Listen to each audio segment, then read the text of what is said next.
Welcome to This Explainer.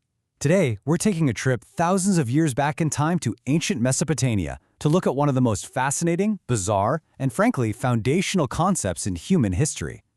We are talking about the literal divine blueprints for civilization itself. I want you to imagine for a second that the very building blocks of society weren't just ideas that evolved over time, but actual tangible property owned by the gods. I mean, seriously, imagine a world where abstract concepts like wisdom, peace, metalworking, or even war were physical artifacts. Things you could literally pick up, put in a boat, and snatch away from someone else.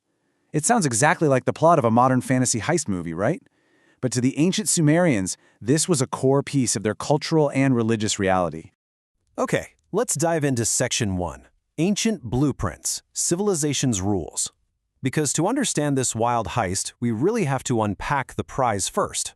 First things first, and this is absolutely crucial, it's pronounced may, not me. In Mesopotamian culture, these were the rituals, the laws, the very fabric of civilization, and they were considered the exclusive, top-tier property of the gods. Getting these rituals right was absolutely essential for society to even exist, but it gets even wilder than that. The ancient texts actually tell us that during the performance of a May, the deity in question would incarnate right into the person performing the ritual. It was this incredibly direct, visceral link between humanity and the divine. So, where did these decrees even come from? Well, according to the ancient poem Enki and the World Order, they had a supreme divine origin. They were originally collected by the immensely powerful god Enlil. He then handed them over to be guarded by Enki, the god of water, knowledge, and creation. Enki's job was basically to act as this cosmic broker, distributing these fundamental rules of civilization out to various Sumerian centers. He started with his own city of Eridu and then moved on to places like and Dilmun. We're not just talking about local laws here. These were incredibly valuable cosmic assets that quite literally dictated which cities thrived and which fell behind. And you know, when you have something that incredibly valuable, someone is eventually going to try and take it. Which brings us to Section 2, the Great Heist, Stealing the Mess. Let's walk through this unbelievable sequence of events because it's just so good. Inanna, the tutelary goddess of Uruk, realizes she's kind of been given the short shrift when it comes to divine influence, and she wants to increase the glory of her own city. So what's her plan? Step 1, she hops right into her boat of heaven and sails directly up to Enki's shrine in Eridu. Step 2, she throws this massive feast and gets the supreme god Enki absolutely hammered. Step 3, while his inhibitions are completely lowered, she simply asks for the mez, and Enki, in his drunken state, just hands over the keys to civilization. Step 4, she packs up these divine powers, makes a run for it, and triumphantly escapes back to Uruk. It is just sheer glorious audacity. And honestly, this brilliantly illustrates something so unique about the ancient Mesopotamian worldview. Enki eventually sobers up, looks around his Abzu shrine, and realizes the mess are completely gone. He realizes what he's done, tries to get them back, and completely, utterly fails. Even the supreme Sumerian gods made incredibly human, relatable mistakes, like losing the literal blueprints of civilization after having a few too many drinks. But wait, this whole heist leads us to a massive historical and physical mystery. Let's look at Section 3, Form of the Me, physical or abstract. See, we know from the text that these things were stored in a prominent location, we know they were physically handled, we know for a fact that when Inanna arrived back in Uruk, she was able to physically display them to her people. Yet incredibly, the ancient cuneiform tablets stubbornly refused to tell us what they actually looked like. There is literally no clear description of their physical form anywhere. Were they glowing orbs, engraved clay tablets, holy relics? We honestly just don't know. And what we do know makes it even more confusing. The mez were this bizarre magical mix. Some of them were actual physical objects, like specific musical instruments. Okay, makes sense. But others were technologies or skills, like the craft of basket weaving or leatherworking.